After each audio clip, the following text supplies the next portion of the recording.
Hi guys. I've talked before about my childhood trauma, about my dad having cancer and nearly dying twice. Blah, blah. And I talked about how we watched Silver Streak at the beginning when he thought he wasn't going to make it. Then when it was over, we watched The Ice Pirates, which I did a video on, and that was like a victory lap. Well, in the middle, there was a movie that actually was helpful, helping me escape the crazy reality we were dealing with. And we're going to talk about that. It's extremely kid friendly. But when it came out, it was like no movie that had ever been made before. It's a weird mix of live action, there's some animation, and extremely early computer graphics. I like to say that this is a movie with a great story, great special effects, great acting, and a terrible script. So let's talk about Tron.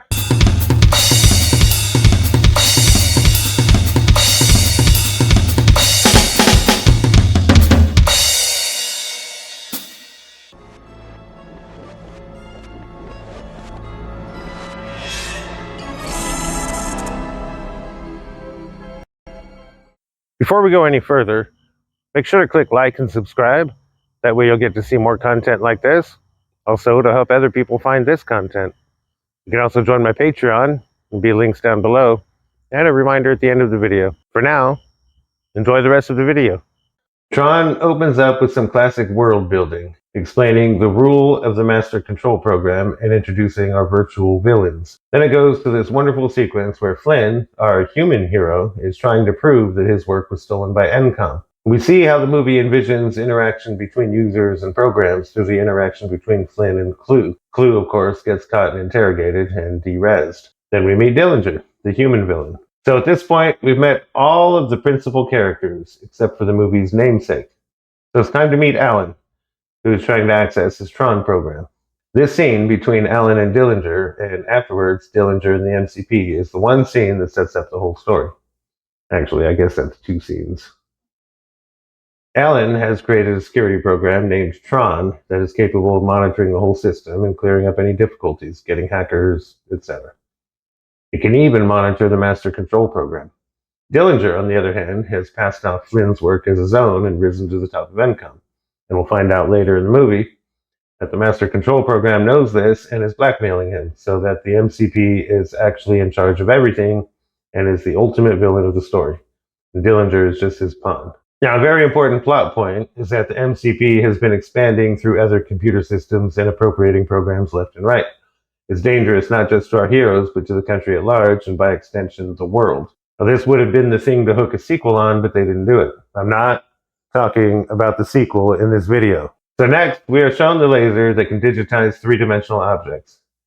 This is the fundamental conceit of the movie. After this, we learn that Flynn's ex-girlfriend is Alan's current girlfriend, and she goes to warn him that Dillinger knows he's been trying to get into the system. And apparently, Tron named the Wayback Machine. So in the process of warning Flynn, they hatch a plan to get to the TRON program and shut the system down. Laura gets them in her lab where the laser is, and then we have this mini battle between Flynn and the Master Control Program, and the result, of course, is that Flynn gets digitized and pulled into the computer system. And incidentally, we learn that the Master Control Program started out as a chess game. It gets another mention later, and it's shown at the end when he's finally defeated. Then we see the single biggest world-building montage ever made when we are introduced to the world that Flynn has now been transported into, and it's a complete world with cities and people and stuff, where he's immediately taken prisoner. And we finally get our formal introduction to Sark, who is the big henchman in the computer system. He's like the Darth Vader to the MCP's emperor. So at this point, it's also clear that the programs take on the physical features and to some extent the personalities of the users that created them. So Stark and the Master Control Program are both Dillingers, but their relationship is more complex than the Alan Tron or Flynn Clue relationship. And we're introduced to the religion that's spread throughout the movie, where users are seen as these godlike beings by programs, and some programs don't even believe in the existence of users. And we'll learn more about this later since it's fundamental to the movie, but basically what's going on here is the MCP is trying to create his own religion and stamping out the worship of the users. So then we see the core trio of Flynn, Tron, and Ram finally united. Incidentally, Ram's user is in the movie. He gets a quick cameo where he asks Alan for popcorn. It's a blink and you'll miss it moment. and it's not in the credits at all. Then Flynn gets taken to orientation, where we learn the game grid is a concentration camp where programs who believe in users are turned into blood sport for the amusement of the master control program. And Flynn is confused, of course, because he's a user and not a program, and he shouldn't even be here. Thinks he's dreaming and all that.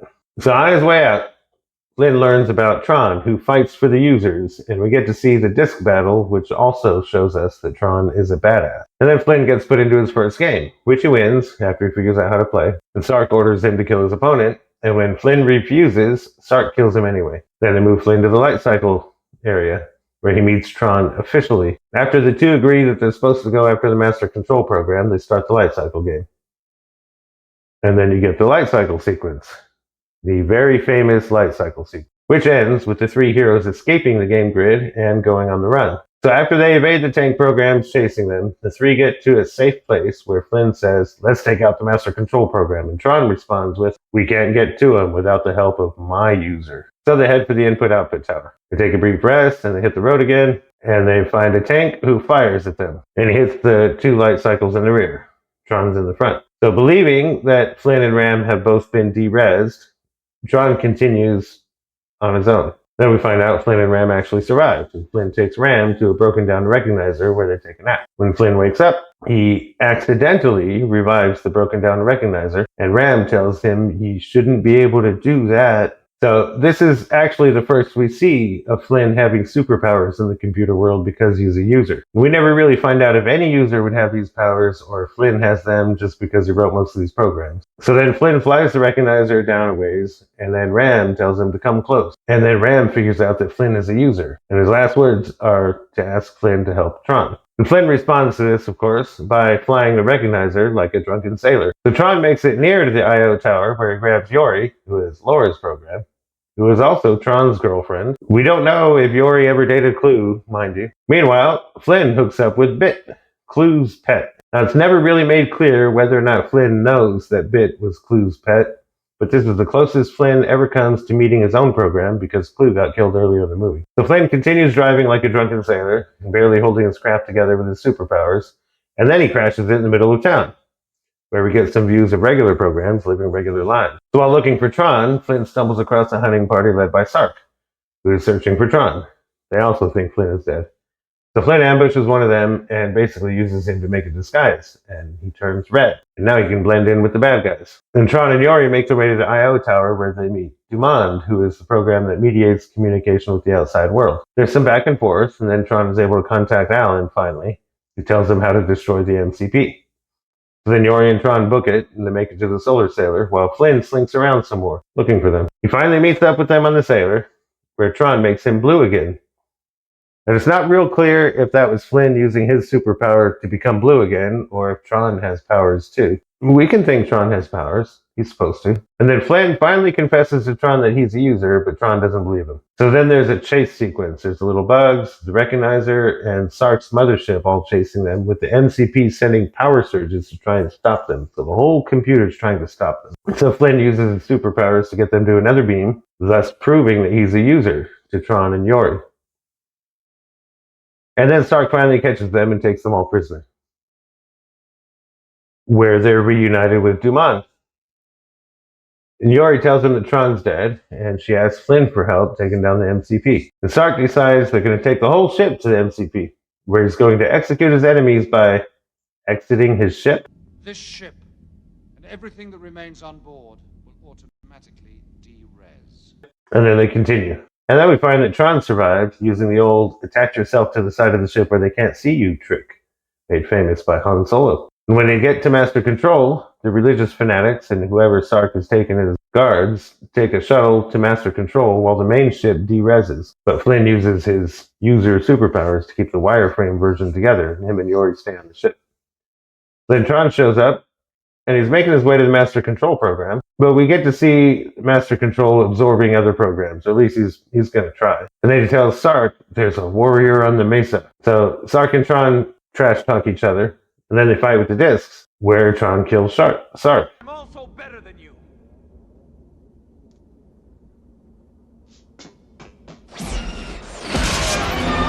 So the MCP gives Sark all of his functions, and we get Giant Sark. And then Tron attacks the MCP directly, but he can't hit him. Then Giant Sark comes along, and Tron's fighting with him. Meanwhile, Flynn tells Yori to fly the ship up to the beam so he can jump in. And then Flynn and Yori kiss, because of course. And then he jumps and starts fighting the MCP inside. While inside the MCP, it makes sense when you watch it. And he ultimately weakens the MCP enough for Tron to take a shot. When Tron takes a shot, the MCP is destroyed, Sark is derezzed, and the whole system turns blue. All happens in like 10 seconds or something. Then Flynn rematerializes outside of the computer system, back in the real world, where all the printers are going off, printing all the files that show that Dillinger was the wrongful head of the company. So Dillinger's out and Flynn is in. So that's the movie. Now, Tron didn't win any awards because the rest of the so-called Academy considered them to be cheaters by using so much CG, which is ironic considering how little CG there actually is. Now, I said at the beginning of this video, Tron has a great story, great special effects, and great acting, but a terrible script. So let's talk about the special effects. First off, all of the live action, but in the computer, scenes were shot in black and white, and then they used combinations of rotoscoping and hand-drawn cells to create the world itself. There's no CG in any of these shots, contrary to popular belief. And the CG is more obvious once you know that. The sequence where Flynn gets digitized, the sequence showing him entering the computer world, the solar sailor, the tanks, the recognisers, light cycles, the game grid. Oh, the light cycles. Did I mention the light cycles? Now, I've heard a lot of people over the years say the effects don't hold up, but I'm going to have to disagree with that. I think this movie doesn't hold up in the same way that the first Star Wars movie doesn't hold up, because the first Star Wars movie holds up. The special effects do hold up completely and beautifully, and much new ground was broken in the making of this movie. The problem is the pacing of the movie, because it's much slower than modern movies. Like, the main action of this story, as we think of it today, doesn't really get going until you're nearly halfway through the entire movie. When I did the last Starfighter review, I noticed the same thing happened in that movie. And we'll talk about that some more in a minute, but my point here is that the movie feels dated because of the pacing, and I think people are blaming the special effects instead. Those people should try watching the first Star Wars movie immediately after watching a Marvel movie. So the reason the special effects still hold up compared to, say, the last Starfighter is because Tron didn't make any effort to be photorealistic on anything. The last Starfighter did the best they could for what they were making, and if you want to see why I think those effects still hold up, you have to watch, that video. But here with Tron, we're talking about a fantastical computer world where programs have feelings and lives and relationships, so it's basically a cartoon. So the animation style is perfect, and the CG complements it perfectly. That's what I mean. Also, this movie was made in an era when audiences were still expected to use their imaginations. Not like the current era where every little thing that ever happens is carefully explained, because filmmakers think insulting their audience's intelligence is how you make a good movie. This was also the first movie to rely exclusively on CG. No physical models were built. I mean, yeah, there was a lot of hand-drawn cell animation and some practical effects, but everything that Star Wars or even the last Starfighter would have used a physical model for, Tron uses CG. And some of the code written to animate this movie is still being used at Pixar and ILM. Seriously, this movie was so groundbreaking, filmmakers still rely on it to make movies today. And it was a box office bomb. Now let's talk about the story. Now, the reason what we would consider, if they were to make Tron right now, the story they would tell doesn't start until halfway in this movie, because it's a 5-act movie. Movies nowadays are made with 3 acts. So the first act is Clue, and there's some world building and stuff. The second act happens in the real world and ends with Flynn getting digitized. And so the third act is, Flynn on the game grid. And then they escape. And the fourth act, the longest act, happens because it's more rising action. But it's also kind of the main story. And then the fifth act starts on the command ship and ends, with the end of the movie. Now, most modern movies would have abbreviated those first 2 acts into a 5-minute introduction, and then moved immediately into the computer world and spent most of the runtime there. They also would have spent an ungodly amount of time explaining every little detail like we were 5th graders. Hell, I was in the 5th grade when this movie came out, and I understood it just fine. Now, as an open source nerd, of course, I love the free software story that's here, even though the story has absolutely no relationship with open source or proprietary software. There is a commentary here about totalitarian systems and also religions, specifically the suppression of religion, but it's lazy. It's like potatoes. It's a vehicle for the gravy. And the gravy here is the amazing visual style and also the soundtrack. Now, I only want to talk about the story, but let's be honest. The soundtrack is half the movie. There are a few soundtracks written by people who aren't John Williams that are as engaging and important as this one. And I think this one tops anything by John Williams.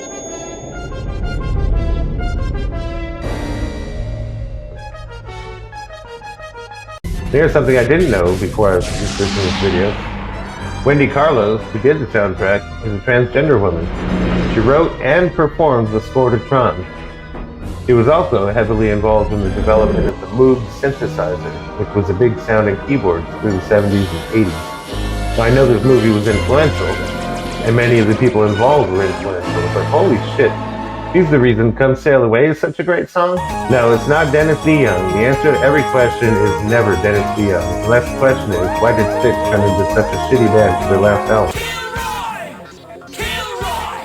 Now, I'm glad this movie wasn't made in the modern anti-woke environment because she wouldn't have been allowed to make the music. And it's such an integral part of what makes the movie work. You can't have the movie without the music. Now, this movie didn't win any awards, like I mentioned before.